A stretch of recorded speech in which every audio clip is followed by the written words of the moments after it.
Salut, Pharma Podcast devient le rendez-vous des pharmaciens et de tous les acteurs de la pharmacie version audio, mais ça, vous le savez déjà.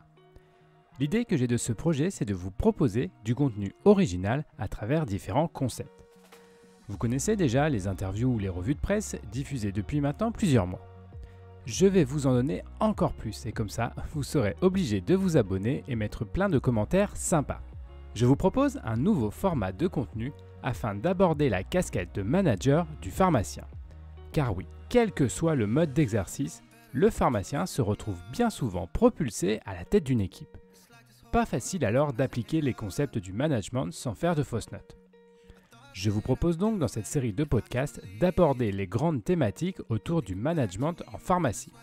Si vous trouvez ce contenu sympa ou que le concept vous plaît et si en plus vous aimeriez qu'on travaille ensemble sur un projet, contactez-moi, je serai très heureux de vous accompagner. Et puis, si vraiment vous trouvez le concept de Pharma Podcast extraordinaire et que vous souhaitez nous aider à créer encore plus de contenu super cool, nous acceptons aussi le sponsoring. Tout cela est expliqué dans le blog mypharmapodcast.com. Bon allez, terminez avec cette introduction trop longue et si vous êtes encore à l'écoute, promis, je vous mets l'épisode. Bonne écoute!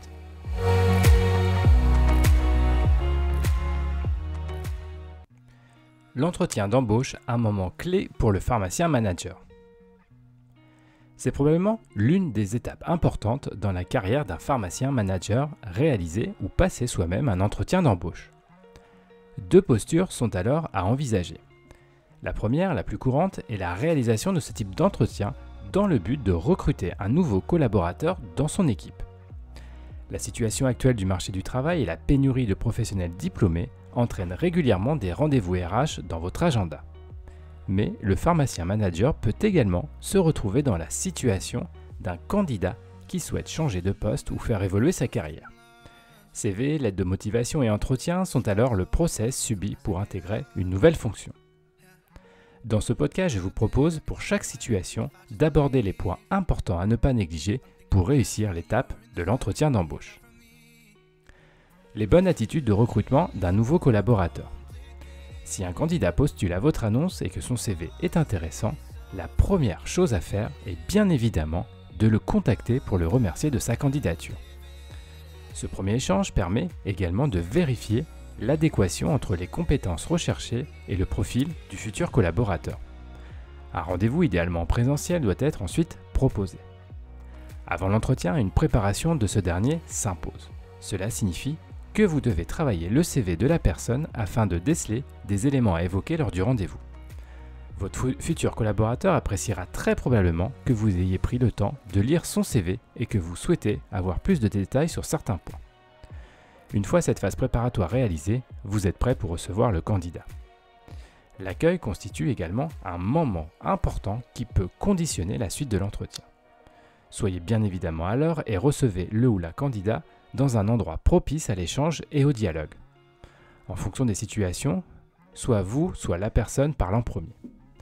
Votre présentation doit permettre au futur collaborateur d'avoir un aperçu de l'entreprise, du service, mais également des attendus du poste. Là, vous devez décrire votre vision d'équipe et votre approche dans le quotidien. Lorsque la personne se présente, pratiquez l'écoute active en respectant le temps de parole de la personne. Les questions devront plutôt être posées en fin de présentation afin d'approfondir certains éléments particuliers. En fin d'entretien, remerciez le candidat pour ce rendez-vous et expliquez le processus de recrutement pour la suite. Dans tous les cas, un recontact est indispensable pour annoncer une bonne ou une mauvaise nouvelle ainsi que les raisons pour lesquelles sa candidature ne sera peut-être pas acceptée. Comment réussir son entretien d'embauche pour un nouveau poste ? La carrière d'un pharmacien manager imposera des changements de poste et donc des entretiens d'embauche. Comme les futurs collaborateurs que vous recevez, vous devez préparer votre propre candidature. Une veille des annonces permet de se tenir au courant des opportunités disponibles et postuler éventuellement aux propositions qui vous intéressent. Votre CV doit bien évidemment être à jour et contenir les expériences significatives de votre parcours de manager. Lorsque vous êtes reçu en entretien, un travail préalable de recherche d'informations sur votre futur employeur semble indispensable. En fonction des éléments retrouvés, vous pouvez adapter votre présentation afin de coller au mieux aux objectifs de l'entreprise. Si le management d'équipe est une composante de votre nouveau poste, n'hésitez pas à présenter votre vision en tant que manager et l'attitude que vous allez mettre en place pour encadrer vos futurs collaborateurs. Bien souvent, dans les fonctions de pharmacien, les CV sont équivalents sur l'aspect technique et les expériences similaires. La différence peut alors se faire sur des détails. Une vision managériale travaillée apporte indéniablement un plus à votre candidature. En cas d'échec de votre CV, forcez-vous à reprendre contact avec le recruteur afin de comprendre les raisons de cet échec. Cela permet d'une part d'améliorer votre CV et votre présentation. Et cela montre également un respect vis-à-vis de l'employeur qui pourrait le garder en tête en cas de nouvelle opportunité. En conclusion, embaucher ou se faire embaucher répondent aux mêmes exigences en termes de préparation et d'entretien. Un rendez-vous pour une offre d'emploi n'est pas un rendez-vous comme un autre. Pour que ce dernier se déroule dans les meilleures conditions, chacun doit réaliser un travail en amont, pendant et après l'entretien. Le contexte actuel du marché du travail est difficile, il est donc primordial de ne pas passer à côté d'opportunités.